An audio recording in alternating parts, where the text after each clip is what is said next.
ANB news देख रहे हैं आप और मैं हूं आपके साथ पल्लवी राजपूत। हमारे खास बुलेटिन एएनबी न्यूज एक्सप्रेस में आप सभी का स्वागत है। और चलिए अब शुरुआत कर लेते हैं फटाफट अंदाज में खबरों की। देश के वृद्ध आर्थिक मोर्चे पर अच्छी खबरों के आने का सिलसिला जारी है। कल ही प्रधानमंत्री मोदी ने बताया था कि देश ने पहली बार 400 अरब डॉलर के गुड्स निर्यात का लक्ष्य हासिल किया है। और आज उन्होंने जानकारी दी है कि एक साल में government e market plus portal पर 1 लाख करोड़ रुपए के ऑर्डर हासिल किए गए हैं और ये पिछले साल के मुकाबले काफी अच्छी बढ़ोतरी है।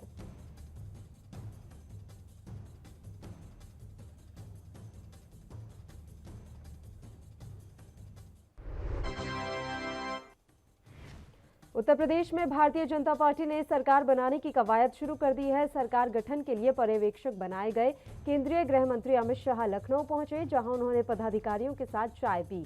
संगठन से सरकार में जाने वाले जिन नामों की चर्चा है उनमें प्रदेश अध्यक्ष स्वतंत्र देव सिंह भी शामिल हैं। साथ ही सरकार में मंत्री रहे कुछ चेहरों को भी संगठन में वापस भेजा जा सकता है।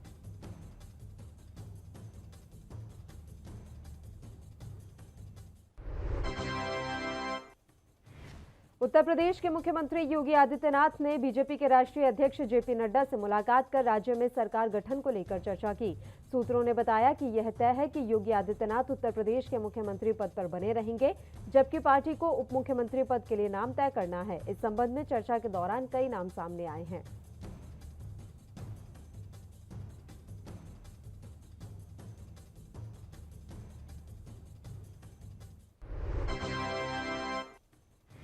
केंद्रीय रक्षा मंत्री राजनाथ सिंह ने कहा है कि हमें सांस्कृतिक पर्यटन के साथ साथ विशेष रूप से रक्षा पर्यटन और सीमाई क्षेत्रों की विविधता पर आधारित पर्यटन की संभावनाओं को बढ़ाने पर गंभीरता से विचार करना चाहिए। भारत जैसे विविधता भरे देश में पर्यटन की अपार संभावनाएं हैं, जिनका मैं समझता हूं दोहन करना चाहिए। हमारे देश में तीर्थ स्थलों, ऐतिहासिक स्थलों, पहाड़, जंगल, रेगिस्तान, बर्फ और समुद्र का अछूत मेल है। कांग्रेस के पूर्व अध्यक्ष राहुल गांधी ने केंद्र के मोदी सरकार पर बड़ा हमला बोला है। उन्होंने कई मोर्चों पर एक साथ मोदी सरकार और प्रधानमंत्री नरेंद्र मोदी को घेरने की कोशिश की है। राहुल गांधी ने अपने ट्वीट में लिखा है कि कोविड पीड़ितों का इलाज मुफ्त में करवाया नहीं, गरीबों और श्रमिकों को न्यूनतम आय मिली नहीं, छोटे उद्योगों को डूबने से बचाया नहीं, प्रधानमंत्री को इस बारे में कोई ख्याल नहीं है।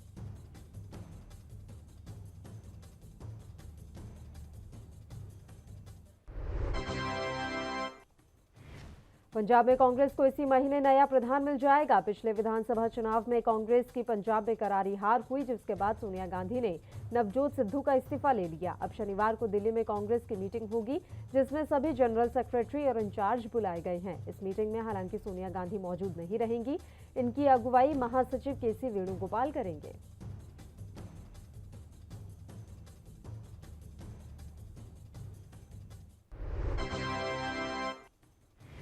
बिहार के मुख्यमंत्री नीतीश कुमार की छवि खराब करने का आरोप लगाते हुए जदयू कार्यकर्ताओं ने केंद्रीय मंत्री सह बेगूसराय सांसद गिरिराज सिंह का पुतला दहन किया। इस पर मंत्री काफी नाराज हो गए हैं। केंद्रीय मंत्री ने कहा कि कट्टरपंथियों के खिलाफ और धर्म के पक्ष में खड़ा होते ही मैं अपराधी हो गया।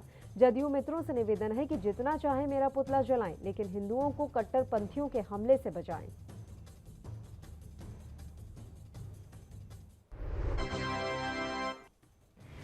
केंद्रीय गृह मंत्री अमित शाह 25 मार्च को चंडीगढ़ नहीं आ रहे हैं। उनका यह दौरा टल गया है। अब गृह मंत्री 27 मार्च को चंडीगढ़ आएंगे। उत्तर प्रदेश के सीएम योगी आदित्यनाथ के शपथ ग्रहण समारोह के कारण अब गृह मंत्री अमित शाह 25 के बजाय 27 मार्च को चंडीगढ़ आएंगे। इसकी सूचना चंडीगढ़ बीजेपी को दे दी गई है। चंडीगढ़ बीजेपी की ओर से गृह मंत्री अमित शाह से कार्यक्रम के लिए समय मांगा गया था। अभी उन्हें कार्यक्रम के लिए समय नहीं मिला है, लेकिन गृह मंत्री से समय मिलने की उम्मीद है। पश्चिम बंगाल के बीरभूम जिले में हुई हिंसा का मामला गर्माता जा रहा है। राज्यपाल और मुख्यमंत्री के बीच एक बार फिर से वार पलटवार देखने को मिला है।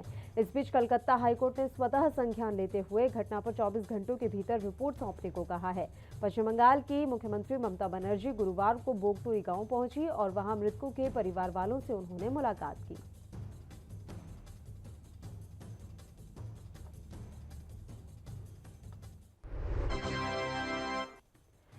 पाकिस्तान के गृह मंत्री शेख रशीद ने कहा है कि प्रधानमंत्री इमरान खान के पास तुरुप के पत्ते हैं और वह 27 मार्च को एक बड़े कदम की घोषणा कर सकते हैं। इमरान खान ने पीएम हाउस में राजनीतिक समिति की बैठक की अध्यक्षता की, जिसमें उन्हें महत्वपूर्ण कानूनी और संवैधानिक मुद्दों पर जानकारी दी गई। बैठक के दौरान देश के राजनीतिक हालात और अविश्वास प्रस्ताव पर भी चर्चा हुई।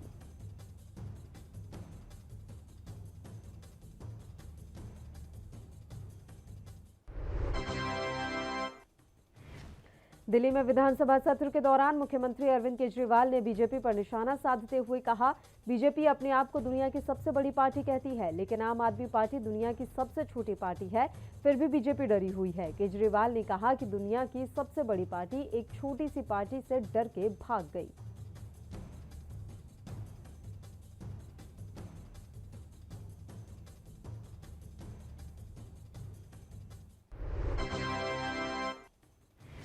तेलंगाना के मुख्यमंत्री केसीआर के प्रधानमंत्री को लिखे गए पत्र पर केंद्रीय मंत्री पीयूष गोयल ने कहा, पिछले कुछ सालों में तेलंगाना से एमएसपी पर चावल की खरीद काफी बढ़ी है। 2014-15 में किसानों को भुगतान किया गया कुल एमएसपी मूल्य 3,391 करोड़ से बढ़कर 26,610 करोड़ हुआ है।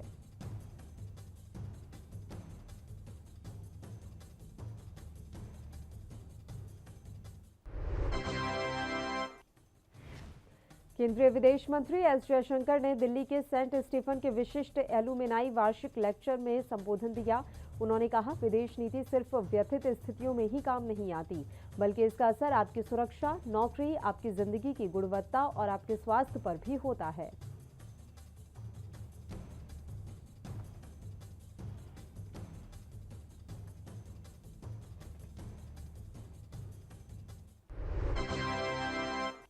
मान ने कहा कि हमें राष्ट्रीय सुरक्षा बनाए रखने के लिए केंद्र के समर्थन की जरूरत है।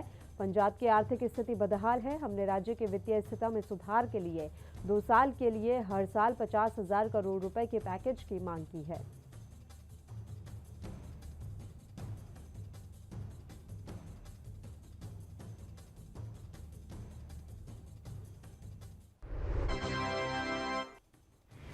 भारतीय जनता पार्टी योगी आदित्यनाथ को लगातार दूसरी बार उत्तर प्रदेश का मुख्यमंत्री बना रही है। आज योगी आदित्यनाथ को विधायक दल का नेता चुना गया और अब उनका शपथ ग्रहण समारोह होगा। उत्तर प्रदेश के विधानसभा चुनाव में भारतीय जनता पार्टी को प्रचंड बहुमत मिलने के बाद 37 साल के बाद प्रदेश में किसी एक दल की सरकार की लगातार दूसरी बार ताजपोशी होगी।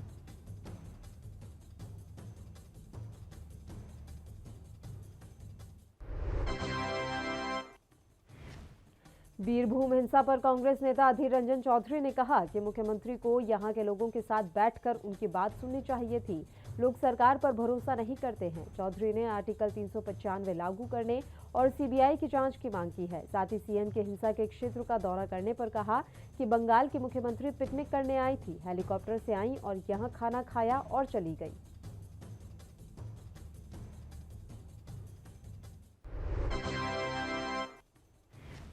बीजेपी नेता कैलाश विजयवर्गीय ने बीरभूम हिंसा पर कहा कि पश्चिम बंगाल में लोगों को बोलने की आजादी नहीं है और जो सरकार के खिलाफ बोलता है उसकी हत्या कर दी जाती है।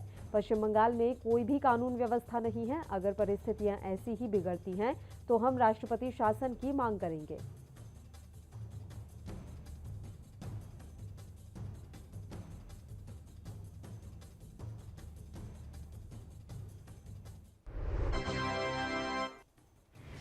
एआईएमआईएम प्रमुख असदुद्दीन ओवैसी ने बीरभूम हिंसा पर कहा कि जो बीरभूम में हुआ वह बताता है कि राजनीतिक पार्टियां उस राज्य के मुसलमानों के नाम पर वोट लेती हैं, लेकिन उनको ना शिक्षा और ना कलम देती हैं, बल्कि उनके हाथों में बम थमा देती हैं। जो भी बीरभूम में हुआ उसकी हम कड़ी निंदा करते हैं।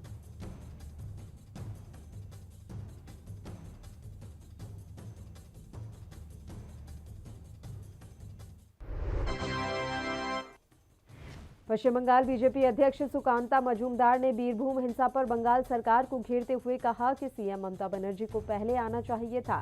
पश्चिम बंगाल के इतिहास में कभी ऐसा नहीं हुआ।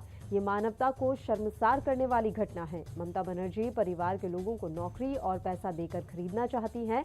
उनके हाथों से कानून व्यवस्था निकल चुकी है।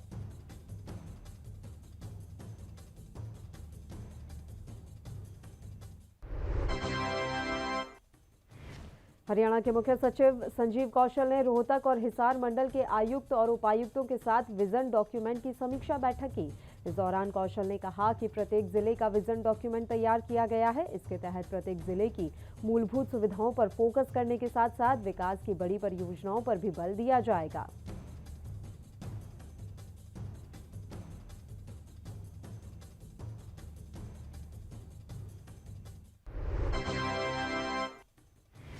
पंजाब के महिला और बाल विकास मंत्री बलजीत कौर ने बेटियों के लिए वजीफे और स्कीमों को तुरंत प्रभाव के साथ लागू करने का ऐलान किया है।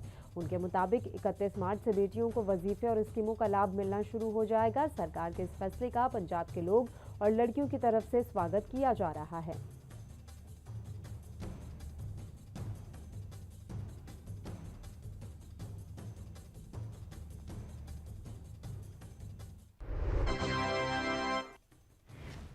पूर्व मुंबई पुलिस कमिश्नर परमबीर सिंह के मामले में महाराष्ट्र पुलिस और राज्य सरकार को बड़ा झटका लगा है। सुप्रीम कोर्ट ने महाराष्ट्र पुलिस द्वारा परमबीर के खिलाफ दर्ज 5 आपराधिक मामलों की जांच सीबीआई को सौंपने का आदेश दिया। सुप्रीम कोर्ट ने कहा कि अगर आगे एफआईआर दर्ज की जाती है तो उसे सीबीआई को ट्रांसफर कर दिया जाए।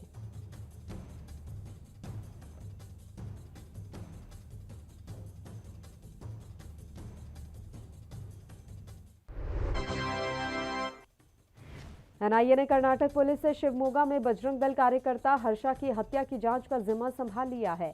एक अधिकारी ने इस बाबत जानकारी साझा की। इसी साल फरवरी में हिजाब विवाद गरमाने के बाद शिवमोगा में बजरंग दल के कार्यकर्ता हर्षा की हत्या कर दी गई थी। हत्या के आरोप में कई लोगों को गिरफ्तार किया गया था।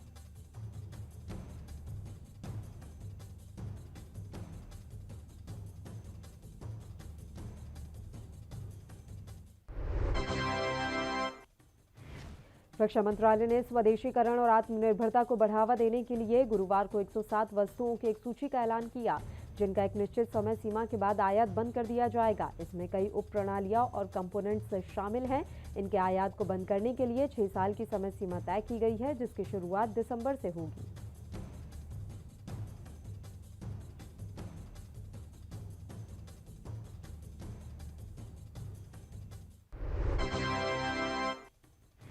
आईपीएल 2022 के शुरू होने में महज 2 दिन का ही समय बाकी है, लेकिन उससे पहले महेंद्र सिंह धोनी ने एक बार फिर से चौंकाने वाला फैसला लिया है।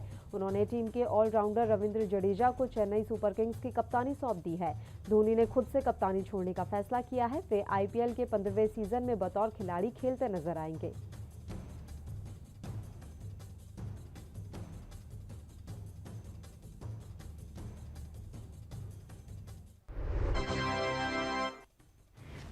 ब्रह्मशंकर जिम्पा ने पंजाब सरकार के राजस्व मंत्री के रूप में पदभार संभाला। अलॉट किए विभागों का चार्ज संभालने के बाद जिम्पा ने कहा कि आम आदमी पार्टी के नेतृत्व वाली पंजाब सरकार समाज के सभी वर्गों के कल्याण के लिए वचनबद्ध है और राज्य में विकास के एक नए दौर की शुरुआत होगी। साथ ही राजस्व मंत्री ने कहा कि आम लोगों को तहसील स्तर पर भ्रष्टाचार मुक्त, पारदर्शी और जवाबदेह प्रशासन देने के लिए भ्रष्टाचार को जड़ से उखाड़ा जाएगा।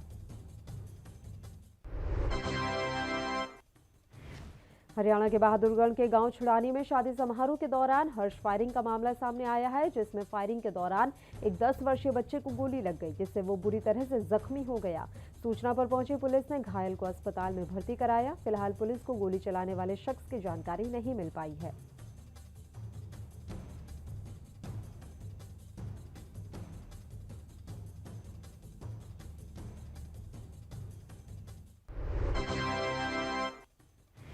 निवर्तमान एमएलसी अक्षय प्रताप की जमानत मंजूर होने पर कार्यकर्ताओं ने खुशी मनाई। अक्षय प्रताप के मीडिया प्रभारी मुक्कू ओझा के नेतृत्व में जश्न मनाया गया। आपको बता दें कि प्रभारी जिला जज ने अक्षय प्रताप की जमानत मंजूर कर ली है। हालांकि बुधवार को एमपी एमएलए कोर्ट ने अक्षय प्रताप को 7 साल की सजा सुनाई थी।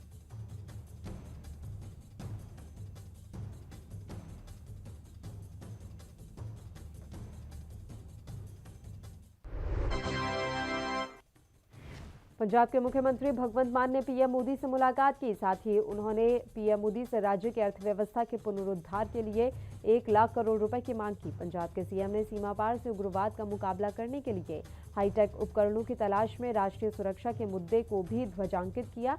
भगवंत मान की बात पर पीएम मोदी ने भी उनको राज्य की हर संभव सहायता का आश्वासन दिया।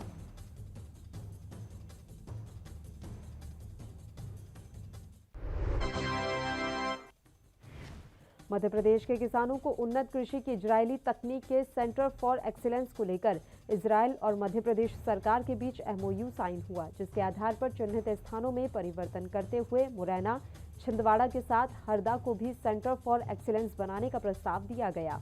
कृषि मंत्री कमल पटेल ने वर्चुअली इजरायली दूतावास के पदाधिकारियों और प्रतिनिधियों से चर्चा की।